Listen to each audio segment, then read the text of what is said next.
And I have a short speech I'd like to present.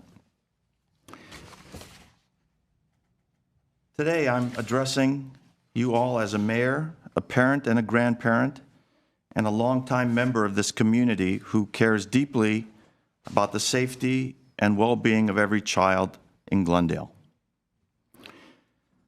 3 years ago, actually 2.5 years ago, I expressed concerns about the Glendale School District and urged its leadership to put the needs and safety of our children first. My comments stirred significant controversy at the time, and I was criticized for voicing them. Many felt my concerns were unfair and overly critical. However, our community now faces a tragic situation, an ongoing case of horrific sexual abuse at a GUSD school perpetrated by an aide against our most vulnerable children. This tragedy should never have happened, yet it has happened before. The worries that I and other parents had about the district not acting in the best interests of our children have in some regards been confirmed. I'm not going to be thanking the school district for anything tonight, but let me explain to you what I'm talking about.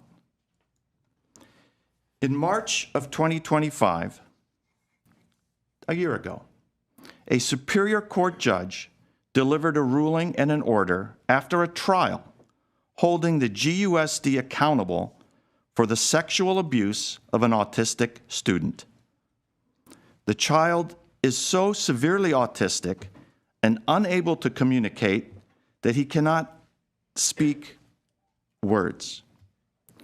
Yet he was able to convey to his mother in 2015 that he was being beaten, tortured, and sexually abused at a school by one of his teachers.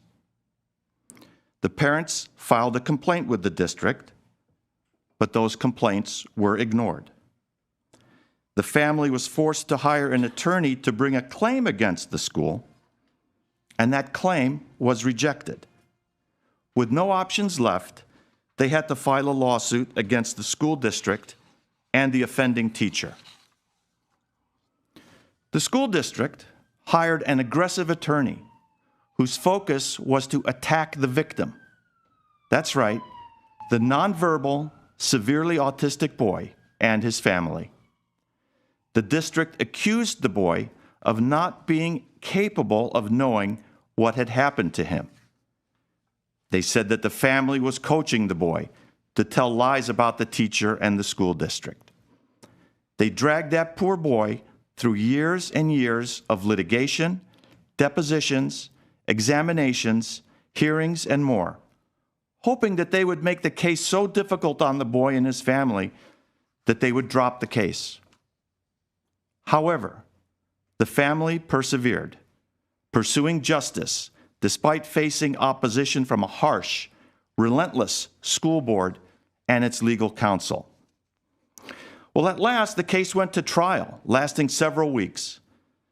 The victim was required to recount his traumatic experiences, not verbally, but through an electronic device like an iPad.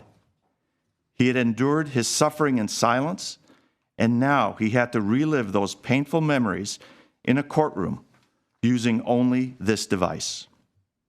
During the trial, the judge heard testimonies and arguments of the GUSD, who again claimed that the boy fabricated the story, and they alleged that his parents had instructed him to lie. In March, justice was delivered against the school district and the perpetrator. The verdict awarded $4.1 million in damages against GUSD and the teacher. But what came as a surprise to some? The judge in the case assigned fault for the sexual abuse between the teacher and the school district. And while some legal scholars opined that the abusive teacher would surely be mostly at fault, the judge dropped a bombshell. The verdict was that the abusive teacher was only 10% at fault, and the GUSD was 90% to blame. And to make it worse, during the trial, it was disclosed that reports of sexual abuse had been made as early as 2012, but these complaints were ignored. Oversight of the autistic learning programs was essentially absent. There were either no established rules or protocols for student and instructor interaction, or they were not followed. Imagine, the instructor was only 10% at fault and the school district 90%. That's what the judge said. Since the verdict was issued, I've been contacted by teachers at GUSD who reported that their concerns regarding actual or suspected abuse were disregarded. Additionally, at least one teacher indicated that after filing a complaint, their position was eliminated, fired. But the position was shortly reopened 2 weeks later. This case was in March of last year, and I wanted to address this here at City Council, but I was warned that this is a school district issue. The school district will handle it. Do not get involved. Because after all, Ara, your comments from 2 years ago about safeguarding children were still causing pain. City Hall cautioned me against criticizing the school district again. Some told me you saw what they did to you last time when you wanted to be mayor. Despite forwarding this court ruling and providing a detailed explanation, the local newspaper did not acknowledge the verdict. They didn't deem it newsworthy enough. Well, I deeply regret not speaking about this back in March. You see, I anticipated that both the administration and the school board would address the court's decision and begin implementing the required reforms. I expected them to inform parents, students, and the public about the significant ruling that had just been delivered. However, after waiting for a response, nothing happened. When I asked my staff, Tom Lorenz, in fact, to find out if the district would release a statement, the school district dismissed the issue, and they even denied the existence of a final judgment in this case. And then, as you may have heard, the unspeakable horrors occurred again to one of our Glendale children, one of our most vulnerable children, autistic and special needs children. Now, the verdict that the court gave was not just a judgment. It was a roadmap, a clear directive to GUSD to address the failures and gaps in the system that allowed such abuse to occur. Yet despite this ruling, the district, the superintendent, and the school board failed to take meaningful action to reform policies, protect students, and ensure accountability. Yes, we heard about the sexual abuse incident last week involving autistic students again by a teacher's aide. This is not an isolated incident.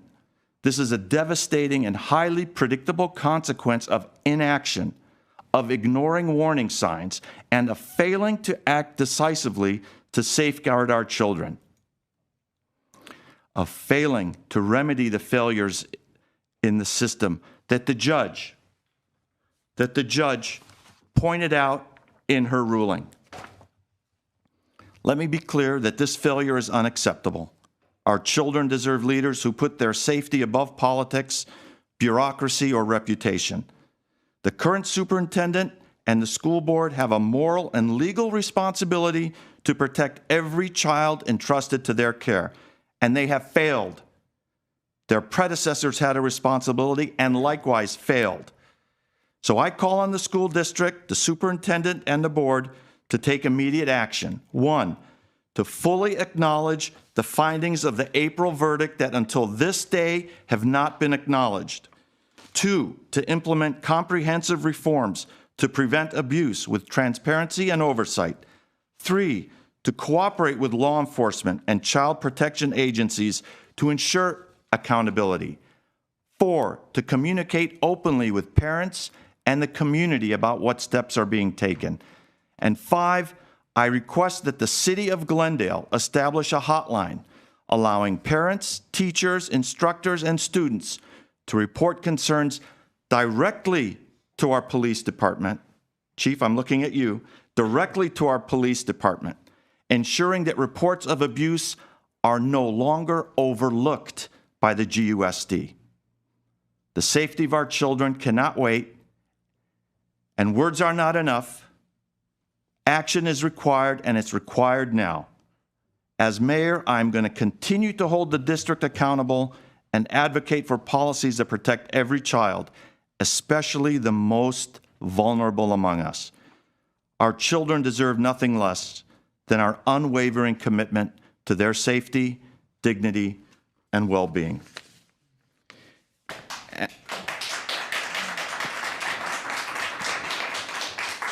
And I would like to lodge with our city clerk a copy of this ruling so it does not get overlooked, so anyone who looks and sees what Najarian was talking about can see the order by the Los Angeles Superior Court that details each and every item that I said. And believe me, I left out a lot of the horrific details that happened last year. Thank you.